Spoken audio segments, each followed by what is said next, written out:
Hey, demon heads. Hey guys, what's up? I'm Bailey. And I'm Zach. And welcome to Casting Out Demons, a podcast made from our blood, sweat, and fears. Can I also say blood, sweat, and fears? You just did. Can I say it one more time? You go for it. Blood, sweat, and fears. Guys, the look in his eye, he has the sparkle back. We thought we lost it after Sports Jeopardy and It put miscellaneous me events from this week. It put me in peril. What's with your alliteration? Let's talk about this movie. I'm so excited. Okay, so this is one of my favorite movies. It holds a very special place in my heart because we watch it all the time growing up. It's one of my mom and I's favorite horror movies. We watched it, like I said, we watched it all the time. So this week we are talking about Pet Sematary. The cemetery for pets. Ding. Ding. Trademarked. I put my dog in that cemetery. My dog Spot. Wasn't that his name? But yeah, 1929, the dog. Why Spot, of course. Of course. But of course his name was Spot. Now, I want to go ahead and preface this episode because I want to say that me and Bailey have, generally speaking, been in tune on every single movie we talk about. We have. But, demon heads, just because there's discourse doesn't mean we don't love each other. Okay? There is going to be discourse in this episode because maybe the nostalgic value was lost on young Zach, who, when he watched the movie at 10 years old, thought, I'm too old for this movie. Well, what's funny is I even have on a Pet Sematary shirt right now because I love this movie so much. And I have a shirt that intentionally does not say Pet Sematary because I do not like it as much as Bailey. I went to the store and I was like, give me any shirt you guys have that does not say Pet Sematary. And I ended up walking out with all of their shirts because they didn't have any. And then they also charged him $1 million because if you don't like Pet Sematary, I don't know what to say. But Stephen King saw me walking on the way out and he didn't say anything to me. Probably because he didn't know what to say. He didn't know me. Oh, there's that too. I didn't talk to him. He would know my voice, but he doesn't know my face because we don't record these things He was probably visually. He was probably just waiting for you to say one thing. He was like, that guy looks like he's on Casting Out Demons, but Zach never spoke, so he never knew. Well, I thought he looked like he was on cocaine. So, Stephen heyo. King. Heyo. I love you, Stephen King, actually. All right. So to start out this week, we're going to start out with our trigger tweets, and Zach is going to go first. Yes, my trigger tweet is, it's not God's movie, it's an alright movie. I would say it's bad, but I don't want to go down that road. I like the inflection there. Thank you. I've practiced that because of South Park. I didn't know that they were quoting Pet Sematary. You don't want to go to South Park. South Park's down that road. Yeah, down that road. You don't want to go down that road, butters. One of my favorite, just sidebar, one of my favorite South Park moments is actually the one when Cartman's playing Sounds of the Lambs in the basement and Stan and them show up and they're like, Mrs. Cartman, where's Cartman? And she's like, oh, he's down in the basement playing lambs again. And that's one of my favorite moments of all time. It's a good one. What's your tweet, Bailey? So my trigger tweet is Stephen King's first horrific failed attempt at telling his kids what happens when we die. That is probably where the story started. Does Stephen King have any kids? Is there a Stephen Prince? He does. They're actually... Is there a Stephen Princess?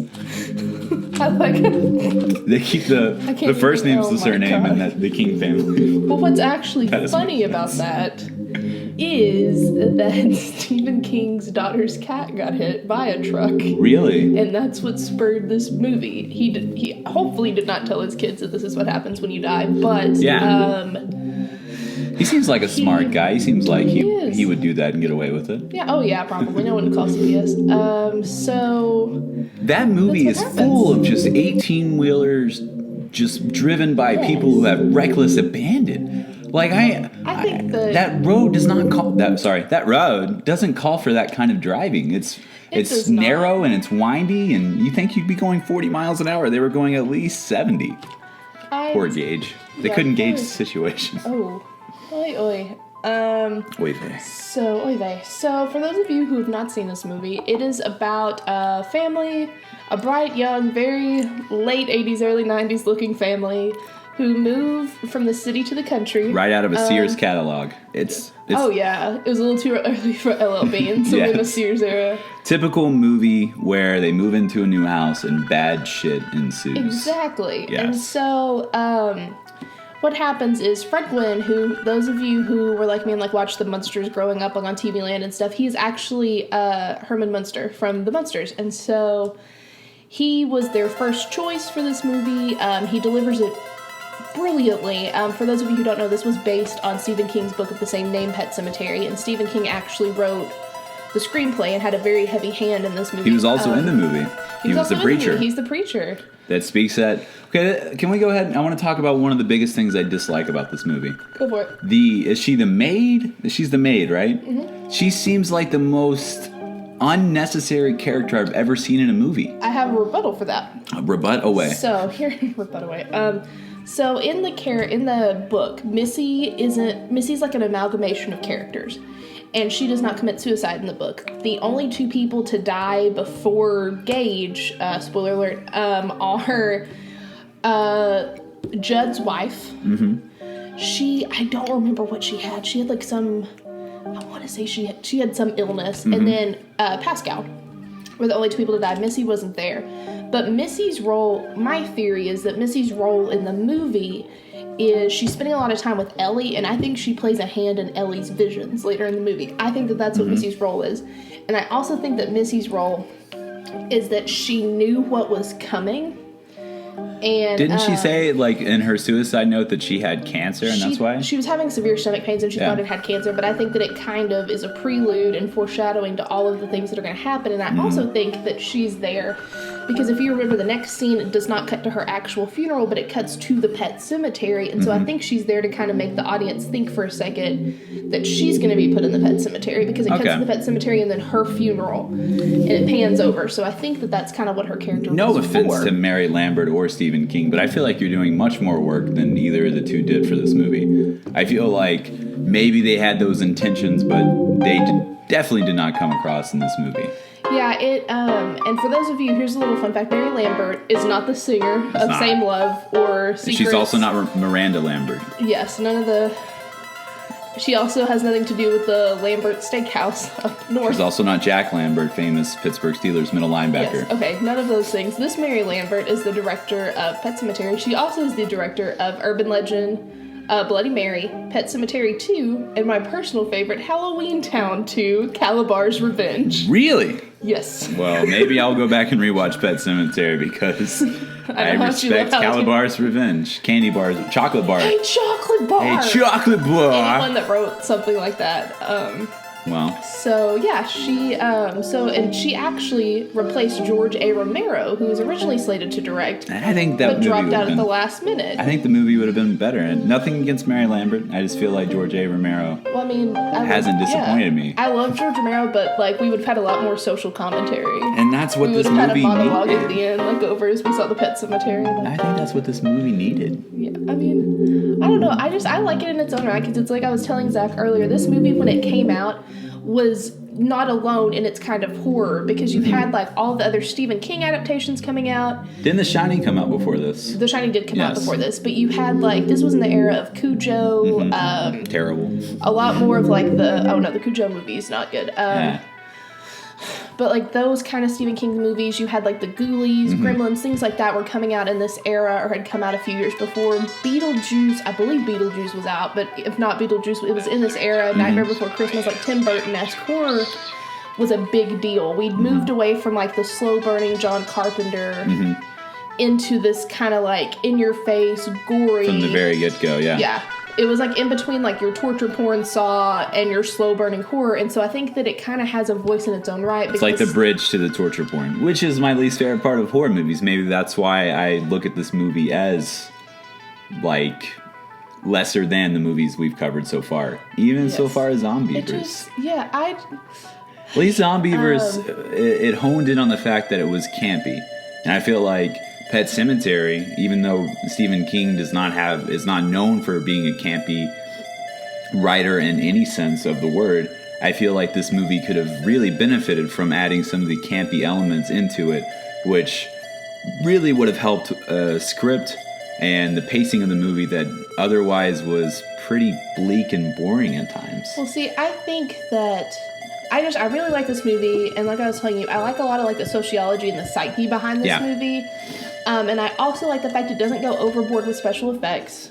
It's not, there is gore in it, but it's not just like in your face like Saw, where like somebody's getting their rib cage, ripped out because they can't stick their hand in acid. I will say this: the Saw movies are generally not that scary, but the scene wherever Gage cuts the heel of Judd's heel, that is absolutely terrifying. Actually, that's like there's two moments in this movie that actually scared me. That moment was when I was 10 years old. I saw that, scared the shit out of me, and then when I watched it the other night to refresh myself on the movie, the ending scared me a little bit. I don't think I remember the ending from when I was little. Maybe that's what it was. Maybe I watched it on TV like you did. That's what I was telling Zach earlier.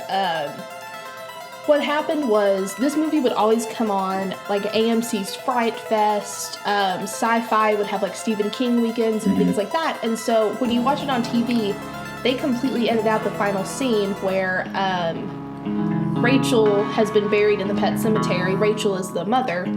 And Rachel comes back and is very deformed and disfigured because Gage, their son, had killed her. I promise that we will establish like a solid timeline for you. But it shows Rachel in the movie. However, if you watch it on TV, it completely cuts what she looks like out. So until like 5 years ago, I had no idea what Rachel looked like because I watched the entire time we watched it growing up. Because see, Netflix wasn't big until I was like late in high school, early in college. Same here. So we were still like Blockbuster, Redbox, things like that. And Pet Sematary wasn't on there because it wasn't like Netflix. You didn't have like a stout catalog. We would either have to use LimeWire or like some sort of torrenting website, go to Blockbuster, or we were limited to what was on TV. Actually, now that I'm thinking about it, I actually have a very vivid memory of buying Pet Sematary when I was like 10. I think I saved up like $5 and bought it. Yeah, because it was probably like at a Blockbuster. Because see, we didn't, Netflix subscriptions didn't even go out until my freshman year of college, and that was when you could still get a DVD and unlimited streaming for $8.99 or whatever. And so, this was one of those movies that like until Netflix came out, and that's why I love Netflix, is because you can revisit all of these movies you watched and they're all in one place. It's not like having to go to Blockbuster or anywhere like that to find it. Yeah, well, I want to go ahead and say that we are sponsored by Netflix, and this week we're sponsored by Netflix. They're letting us watch one free episode of 30 Rock, and I really want to thank them for that. I think that's awful nice of you guys. Let's get back to the movie. Okay, I want to talk about how they are shitty parents. Okay, yes, but before that, I want to give a little shout out to Rachel's outfit in the opening scene, because Rachel's outfit is awesome, and it is so delightfully like matching late 80s, early 90s. Okay. Like, she looks like one of the Tanner kids from Full House, which, speaking of the Tanners, I had a whole segue here. Ellie, who is the daughter, is actually played by a set of twins, so it is a Michelle Tanner, Mary Kate and Ashley Olsen situation. Uh-oh. So there you go. Why is that? Why was she played by... Was, like, one able to go to that dark place and one wasn't? Well, I think when you watch the movie, you can kind of tell which one's which, now that you know that, because I didn't know that until... Because you'll have to realize that, like, I watch the movie that we're going to do for the week, then I watch it and take notes and research, and then I watch it again. So I usually watch the movie 2 to 3 times, and so that's one of the things that I found is that she was a set of twins. So it's like a very Michelle Tanner situation. But yes, I believe the parents are kind of shitty. Like, for example, there's a lot of foreshadowing before Gage even dies about people getting hit by trucks. And so... I think the very first scene, Gage almost dies. Which, okay, this makes me so angry, and I'm so glad you touched on this. So there are 2 parents, and they have... Which herein will be referred to by Lewis and Rachel, because those are the parents' names. And they have 2 kids. Ellie, who's like at least 5 or 6. Yeah. And Gage, who's 2. Yeah. Okay? Yeah. Gage is like still in diapers. So here's what bothers me. So Ellie gets on a tire swing when they first get to the house, and she's swinging back and forth, and she falls out. And Lewis is a doctor, so he goes running over there.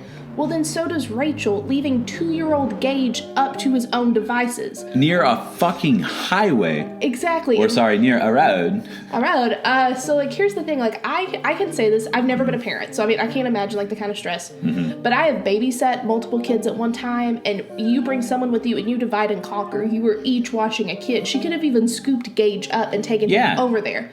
Because what happens is Gage wanders out to the road, and Judd, who is played by Fred Gwynn, has to pick him up and save him because Gage almost gets hit in the first 10 minutes of the movie. Yeah. And so 10 seconds even. 10 like seconds, it's like barely started, man. And so what happens is you have that happen. So you have that almost hit. So then a little bit later, Lewis is a doctor, and it's like a small town. It's almost like if you've ever seen Arachnophobia. It's very reminiscent of how like Jeff Daniels was like the only doctor, or was trying to take the place of the other doctor. That's kind of how Lewis is in this situation. And so Lewis, his first day in the office, has a kid come in whose name is Pascal, and who actually kind of acts as the voice of reason and is like a ghostly helper throughout the film.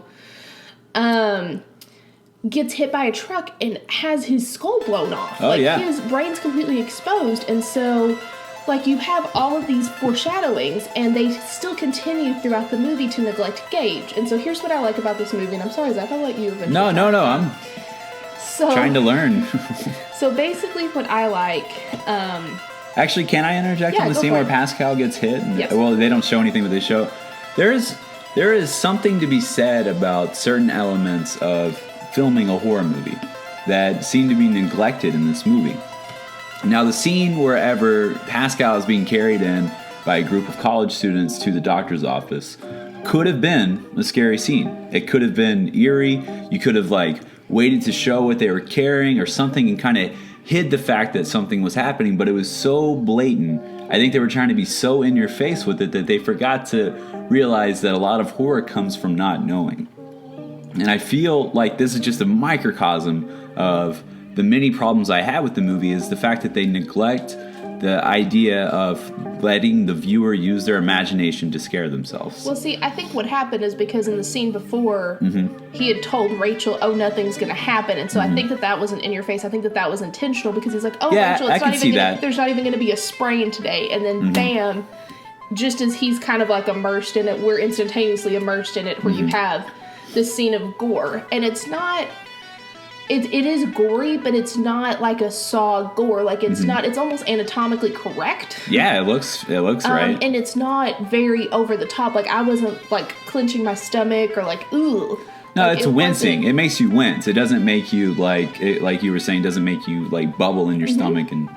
But, like, I will say that, like, maybe the part that kind of sets the tone for the movie and makes it hold together what I consider a weak thread. I understand you don't, but the scene wherever Pascal, like, comes up and he says the quote that you had written at Amy's.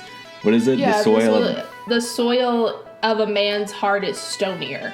And he knows Lewis, the doctor's name, and the doctor's name is never given. And so Pascal actually dies on the table. Yeah.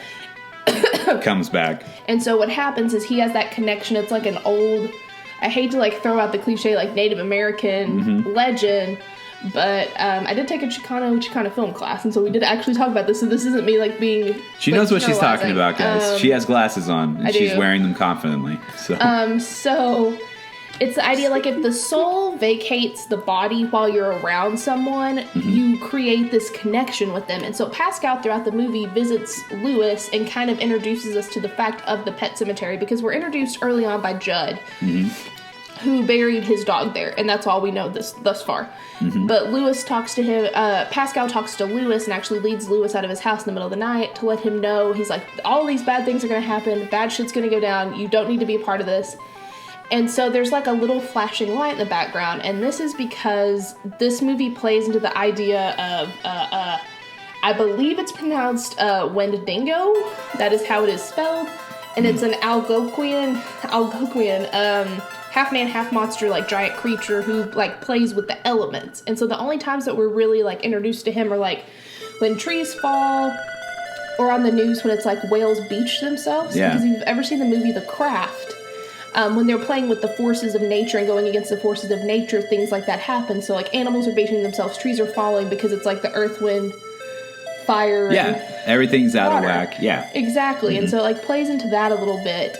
But that's the only introduction we have, and that kind of are the forces at play. But also, it's the entity itself is known for cannibalistic tendencies. And so that's why, like, Timmy, who we find out later on was the first person buried at the pet cemetery, he was the son of one of Judd's friends and one of the townspeople, and Timmy started eating people. Mm-hmm. And I believe in the book what happened is Town's children started going missing. Mm-hmm. And so what happens is Timmy, if you're buried in the pet cemetery, you don't come back right. Yeah. You come back and you're in your body, but you don't come back human, mm-hmm. Essentially.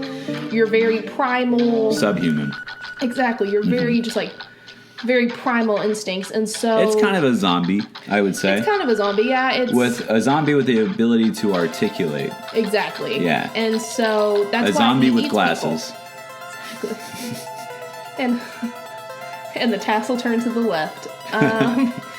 And so Timmy, Judd, and some of the men in town actually wind up burning Timmy and his father alive because his father, he won't let his father go. Yeah.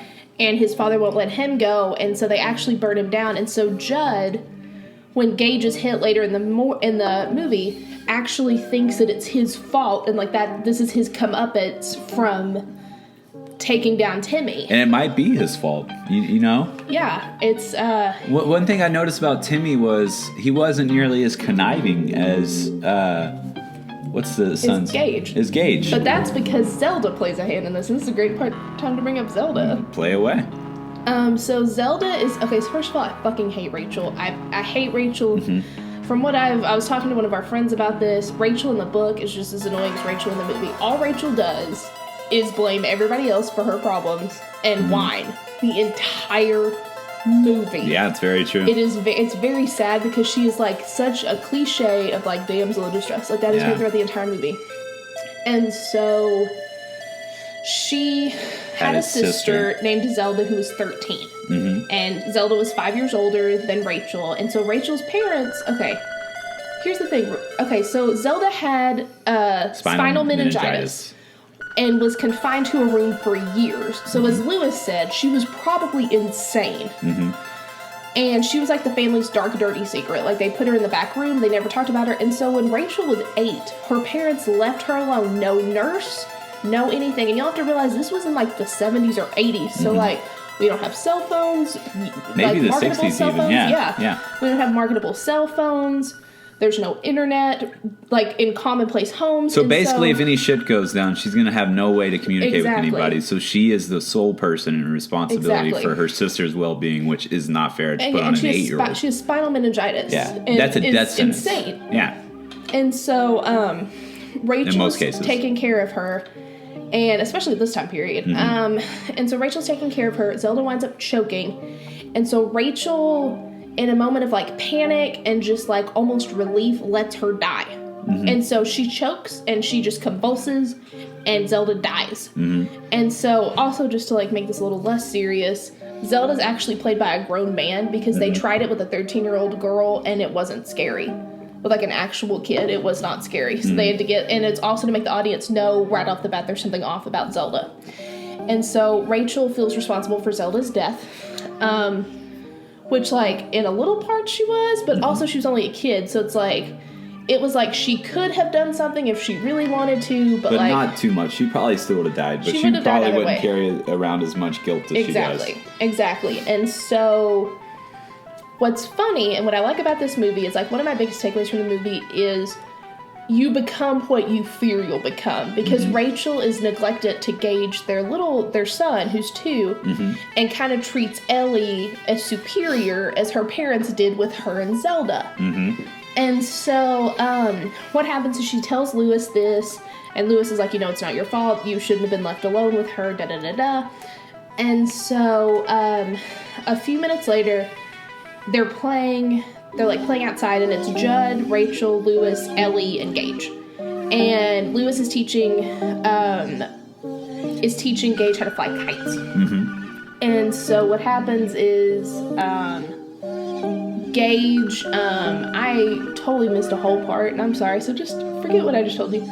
Okay, so first of all, what happens is they go to Thanksgiving. Yeah. She tells Rachel tells Lewis, can we talk about how I don't really care about church, though? Like, that was the worst part of the movie to me. This cat is, like, such a... I understand, like, the whole idea was to introduce the pet cemetery, but, like... And the fact that maybe Ellie isn't ready to deal with death, and that's what Judd says.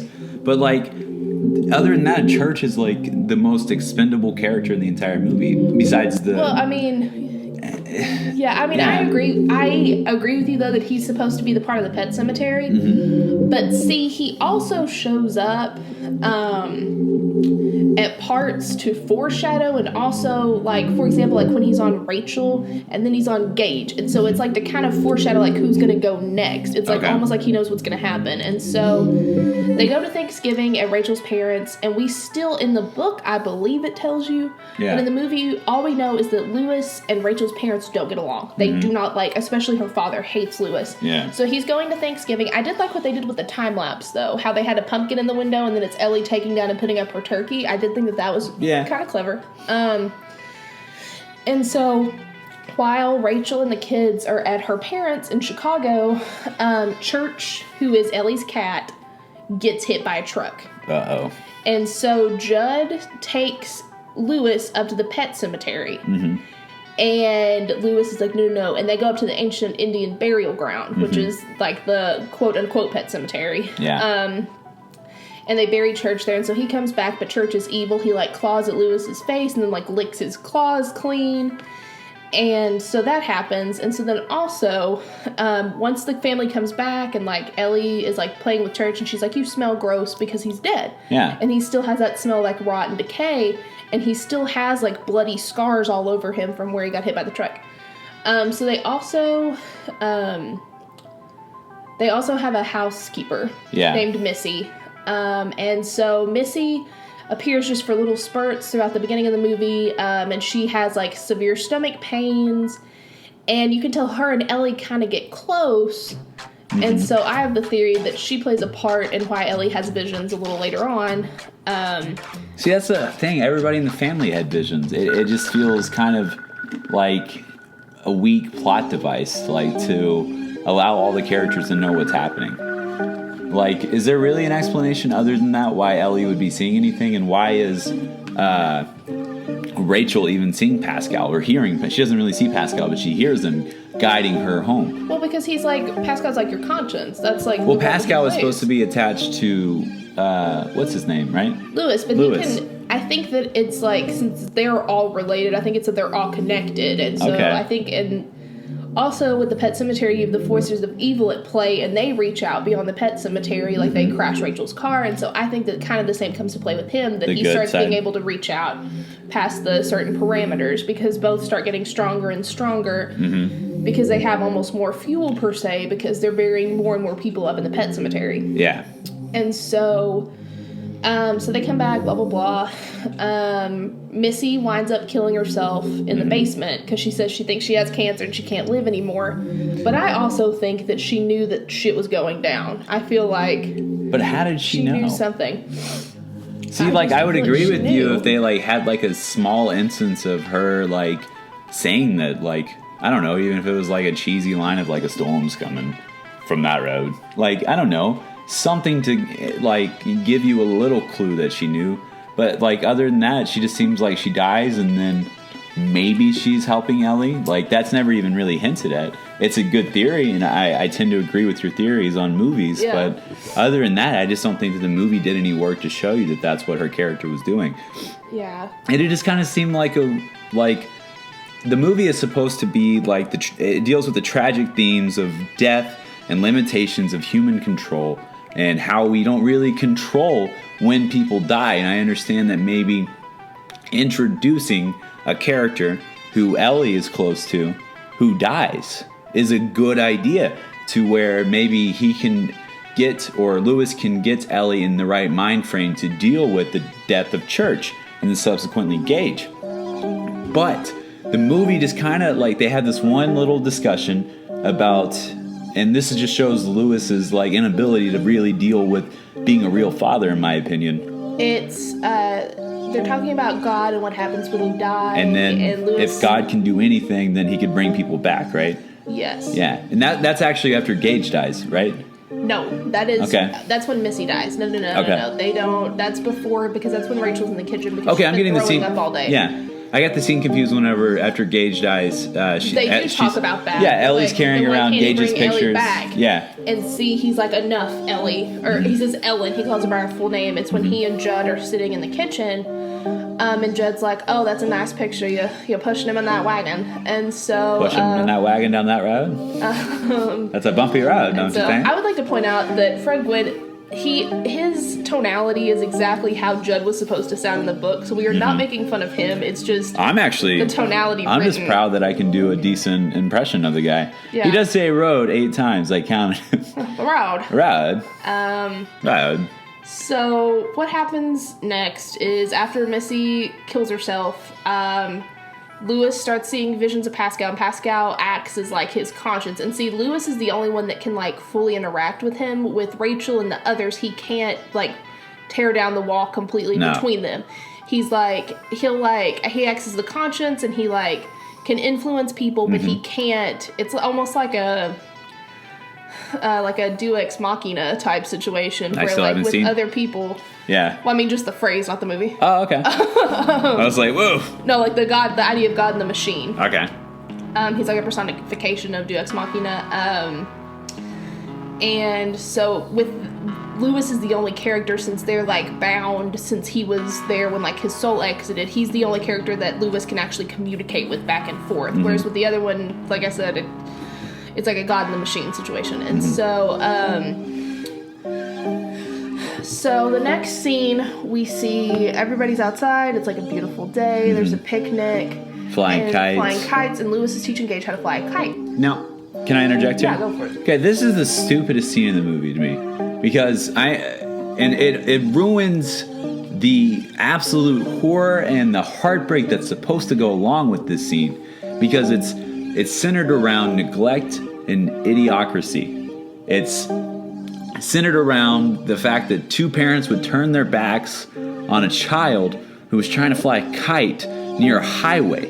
And I understand that forces of nature take over, the wind picks up, brings the kite. I think that's the point, though, because it's a parallel between Rachel and Zelda. And but where does Lewis fall into that? Well, it was both of Rachel's parents weren't around when Rachel was supposed to be taking care of Zelda. And so I think that it's just meant to parallel, because Rachel was the golden child in her parents' eyes, as Ellie is the golden child in her mother's eyes. I don't know about Lewis's eyes. I think Gage would have been in Lewis's eyes. I think that it's just one of those, I think it's just meant to draw a parallel, is what it's meant to. And then the Wendigo, the forces of nature, blow the kite out. And then, also, I love the Ramones nod, because those of you who don't know, the Ramones are actually Stephen King's favorite band. So in almost every one of his movies, there is either a nod to the Ramones or there's some sort of Ramones songs. I did not know that. In fact, so the truck driver's, like, driving down the road singing Sheena's Punk Rocker, and winds up hitting Gage. Yeah. And I love the scene, how the transition is the flash of photos that are all strewn about on the table. I really like that. That's a nice touch. With just, like, Lewis kind of screaming in the background. And so this is when we find out the story of Timmy that we were talking about earlier, because Judd's like, I think I'm responsible for your son's death. And so, and he tells Lewis, he's like, I can tell that you're thinking about burying him up there. Don't do it. And that's when he tells him the story. And then that's when Ellie's like, can God bring Gage back? And he's like, enough, Ellie. And I was talking to our friend Kaylin about this, and I think in the book, she's actually, like, playing with his toys or, like, sitting in his rocker or something, and he's sick of her doing that and then complaining. And I also... That would be way better than what the movie was. And so he's like, enough, Ellen. And so she goes and, like, throws herself on the couch. And so then... So she's meant to be bringing up that idea of... that he's not really in control of the situation, She's right? the philosophical character. Yeah, so by her evoking the question of, can God do this and can God do that, and the fact that Lewis doesn't have the answers to these questions, makes Lewis realize that he's not in control. And subsequently, Lewis, since he's upset that he's unable to answer these questions, does try to take control of the situation by burying Church, and then Judd, and then Rachel. So I guess in that way... I just still feel like it's not a strong enough thread to carry this movie to the point where it comes to a very strong ending. I'll give it that. And in the last maybe 30 minutes of the movie, there are some terrifying shots, but other than that, the philosophical questions aren't addressed enough to me, in my humble opinion, to label this a philosophically terrorizing movie. Kind of where, like, to me, what that means is whenever a movie introduces philosophical ideas that stick with you after the movie and scare you. And I don't think this movie does that. Well, I don't think it's meant to. I don't think that it's meant to, like... I think that this is the quintessential, like, what you talk about with your friends after. I think that this is one of those movies that you sit around with a bunch of friends, you watch it, and then afterwards you talk about it. I don't think it's meant to be, like, thought-provoking or, like Stephen King's gift to cinema. I think that it's meant to be a B movie. I mean, they wanted Bruce Campbell for Lewis originally. That's who Stephen King wanted. And I think that would have worked better, like I was talking about earlier, to introduce those campy B movie elements into it. But I think that, because with Stephen King, all of his, he's very much like George A. Romero, and so that's what, it's kind of upsetting that George A. Romero didn't like direct this, because Stephen King also interjects these ideas. Like, I just finished his book, a few months ago I read the book Insomnia, and there are some of the same themes, and so with Stephen King's writing, I think that it's meant to be thought-provoking, a little chilling, but it's kind of just there for a good time, with some, like, commentary as well. And so I think that that's the point of this movie. It's, like, introduce some elements, be like, oh, hey, that's a cool touch. You know, maybe give you, you know, the fuel to write, like, a paper for, like, your communication pop culture class, and then be like, that's a good movie. And I don't mean this to anybody who any offense to anybody who likes the movie or had a hand in this movie. I just feel like if it was about those having a little bit of thought-provoking, a little bit of commentary, and then the main idea was to have a good time with it, I think they forgot to add in the part where you have a good time with it. Yeah, and see, that's what's really funny, guys, is I've talked to people all morning, and Zach is the only person I know who doesn't like this movie. Yeah, that's probably true. But I think it's, for you, like, when we talk about movies and stuff, I think for you that you look for that deeper meaning, and you can't find it because it's not there. This movie isn't meant to be, like, original or, like, super thought-provoking or, like, you know, like It Follows, where it's like a horror revival. I think it's meant to be like a summer release movie, like it was in, like, 1989, and I think that it was just meant to, like, coincide there, because, like, this is the only book that Stephen King never reread. Like, Stephen read this book, we're on a first name basis, Stephen King wrote this, and then he never reread it. And this book was also shelved for years because his family didn't like it. They're like, it's too creepy. And so, I think that I like that about this movie, because you take away from it what you want. Yeah. So, like, if you want to dive into it, you can, like we are. Or if you just want to sit around with a bowl of popcorn and friends on a Friday night, you can either way. And so I think that that's the point of it, is, like, it's what you make of it. Like, it's not meant to be, like, Halloween, where it, like, turned cinema into a new phase or anything like that. I think that it's just meant to be, like, what you make of it. Like, it's meant to just be a movie. It's, like, what you take away from it. Well, I feel like, and I understand that, and I agree with that assessment, but for the most part, I feel like whenever you ask the audience to take away from it what they want, I feel like it is your job as a filmmaker to at least have certain elements that aren't really open for interpretation, that aren't to where just the audience is projecting their own ideals and ideas onto the screen in replacement of the fact that you are unable to do that. And I think that's what Mary Lambert was unable to do. And maybe that stems from the fact that the book, which I have not read, granted, does deal with these thought-provoking ideas. It does delve into the idea that there is limitations on how we control death and how we deal with grief and how we would do anything to get our loved ones back. I think that's the heart of the idea of the movie. That does not come across, though, and I think that maybe they were so, I don't want to say obsessed with, but so driven to make this a summer release, so driven to make it a movie where you project what you want onto it, that they forgot to handle the movie with the tact that the ideas deserved. And I mean, I don't know. I've just, like I said, I've always loved this movie, so I, like, you know, I'm, like, not gonna Hey, I will defend this movie to the grave, no pun intended, but like, and then come back and defend it again. But I really like this movie, and I think it has a lot of good to it. I'm not here to discount sentimental value in movies because, granted, my favorite movie is Wet Hot American Summer, and when you speak to any critics or read any critical reviews of it, most of the reviews are scathing and they say it's terrible, but it has sentimental value to me. Mm-hmm. It means something to me. So I understand that urge to want to just defend a movie to the grave.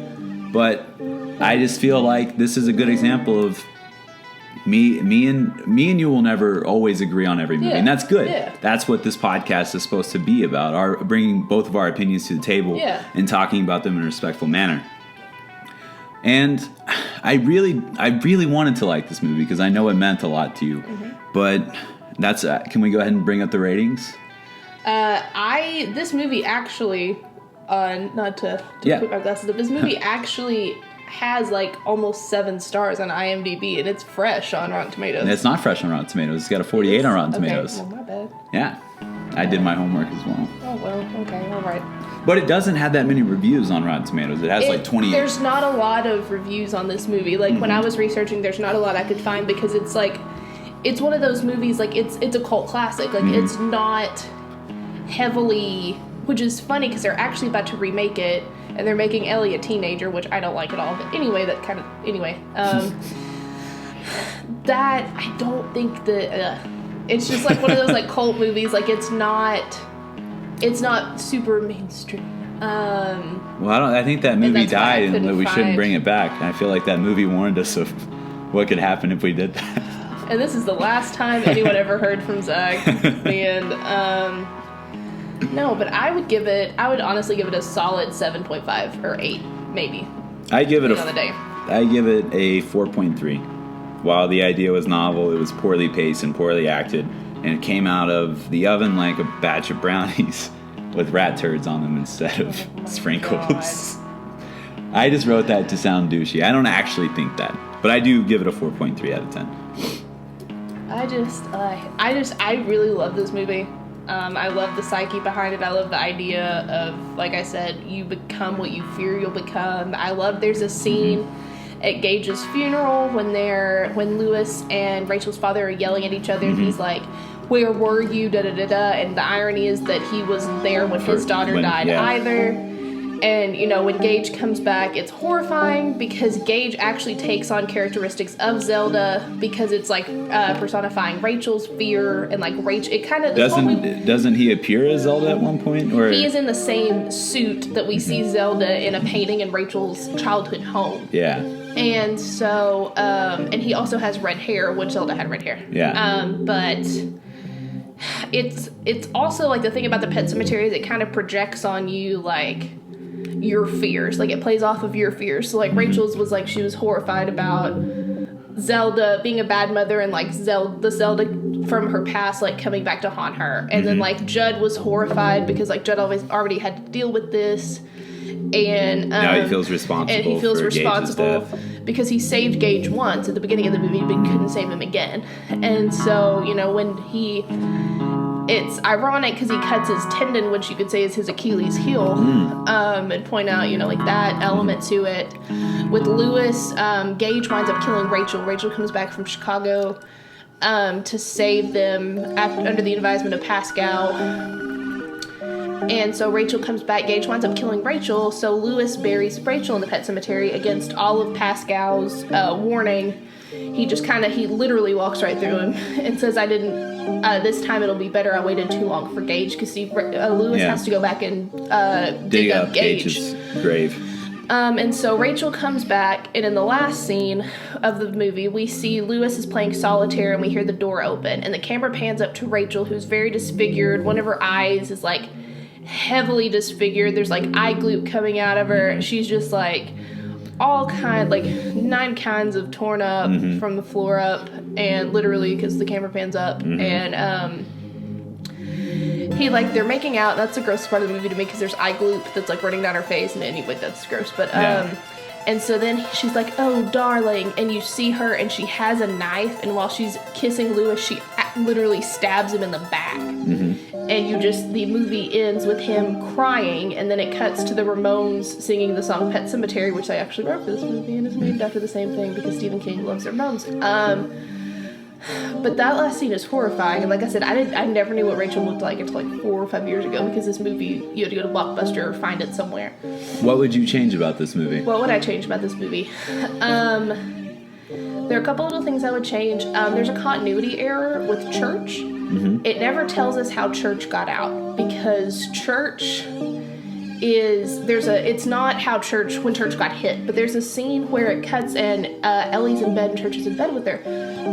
Excuse me, but then Church a little while later gets outside with Lewis, and Lewis is like, how did you get out of here? And so I think that is also playing into the Wendigo messing with the elements, because there's no continuity of that. And so where Church was supposed to be, yeah. Exactly. And you wish they would explain that a little bit better? A little more of like the Native American folklore. Mm-hmm. Also, I don't know if this has anything to do with it, but there are 7 piles of stones in the Pet Sematary, which kind of plays into the Blair Witch mythology. And so really? I wonder if there was any theme there, like with the whole like Esau and the 7 kingdoms. Maybe.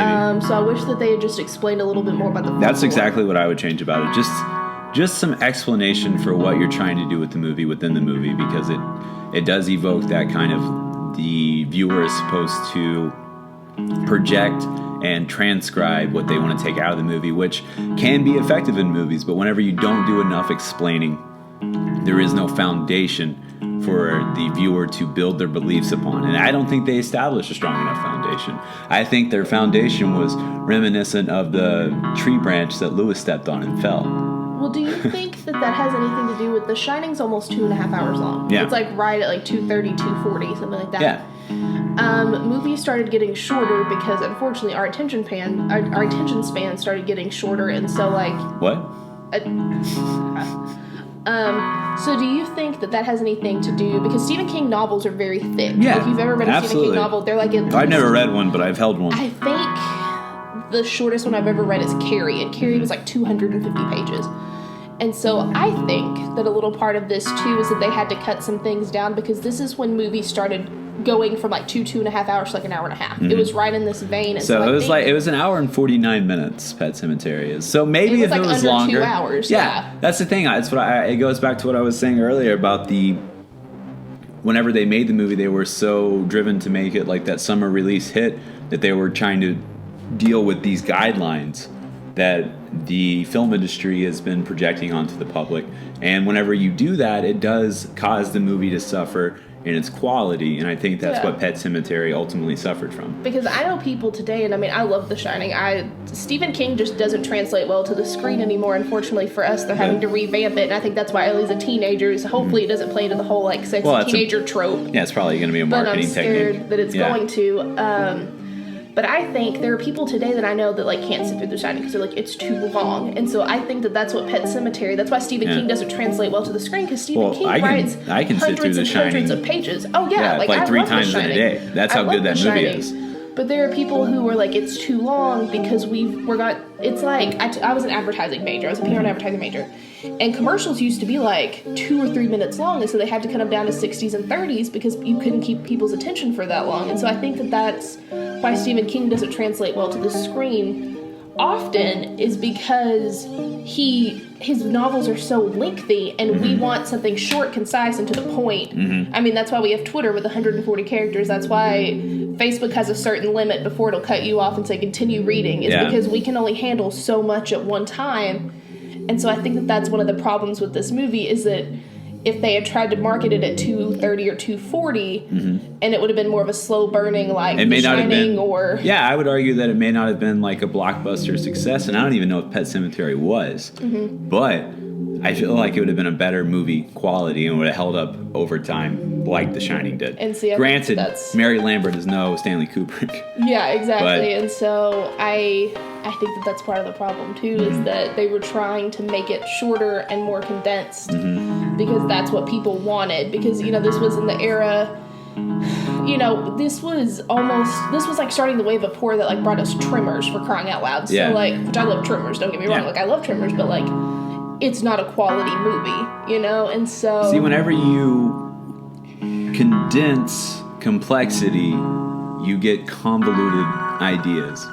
And that's, to me, what Pet Sematary came across as. And it's not like The Shining, where even they still have stuff out of The Shining. There's stuff in the book that's not in the movie. Yeah, and shout out to Room 237. I don't know if you've seen the documentary about, oh man, you can read so much into The Shining. I can't wait to talk about The Shining.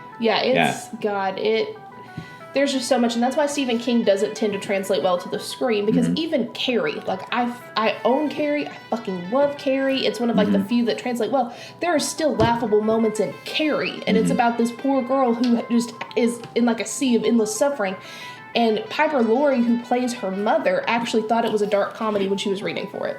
So it's like one of those things that, like, Stephen King just doesn't translate well to the screen. And so hopefully they're actually doing a remake of it and Pet Sematary, so we'll see what happens. It is amazing. I'll give it that.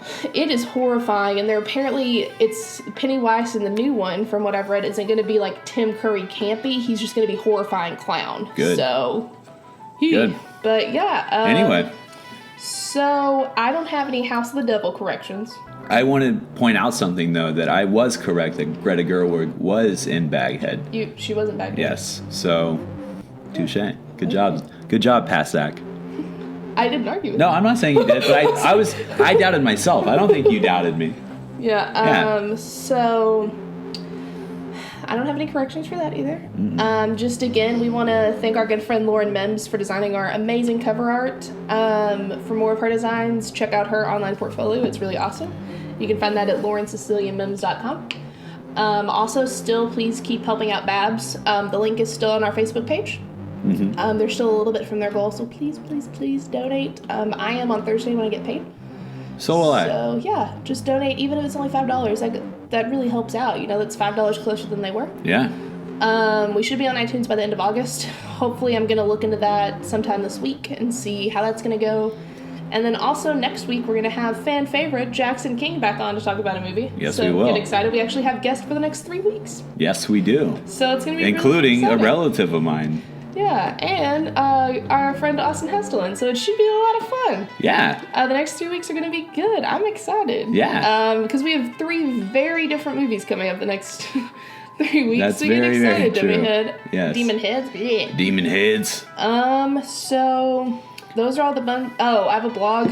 I've neglected it this week. I'm sorry, Kara. Kara keeps texting me and she's like, when are you going to fucking write a blog? She doesn't say that. She's a mother of 2 children. Yeah. She's like, when are you going to write a damn blog post?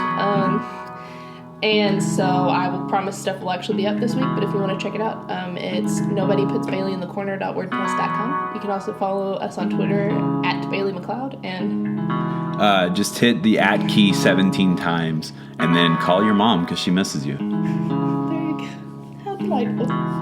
And then while you're on the phone with your mom, you can do, check out Zach on Twitter. At Zach Off Your Mom. Yeah, I got it right this week. Yes. Zach Out's Your Mom. Zach Out's Your Mom. Actually, I don't think I can say .com stuff because then we actually have to make the website. Yeah. So .org. It's like the popular show Zach My Ride. Yes. Because it makes Zach sound like a pimp. Okay. Yes, I got it. Well, there we go, guys. There's our very conflicted Pet Sematary. I think we made it through all right, though. We did. Yeah. My blood only boiled a little bit. That's good. As did mine a little bit. But, It boiled a little Celsius. We didn't get to Fahrenheit. Yes. So I only boil in Kelvin. So when I reach absolute 0, I'm okay. Oh, my God. All right. So... There we go. Do you have any final words? Thanks, Demon Heads. Yeah, thanks for listening. Yeah, we're climbing up those SoundCloud charts, and I would also like to apologize. You can only apparently have like 3 or 4 episodes on SoundCloud at a time. So but if you go to our profile, you can access see all it. of them. It just doesn't show in our feed. Yes. It only shows 4, so it's still there. And like I said, once we get on iTunes, it will not be a problem. It will show you all of our episodes in descending order. So hopefully, like I said, by the end of August, we'll have that link up for you. I want to have it up by the end of July, but that's speaking a little optimistically, considering all of the hoops you have to jump through. Because a lot of hoops. A lot of hoops. So yeah. All right. And everything else. So remember, ghosts have feelings too.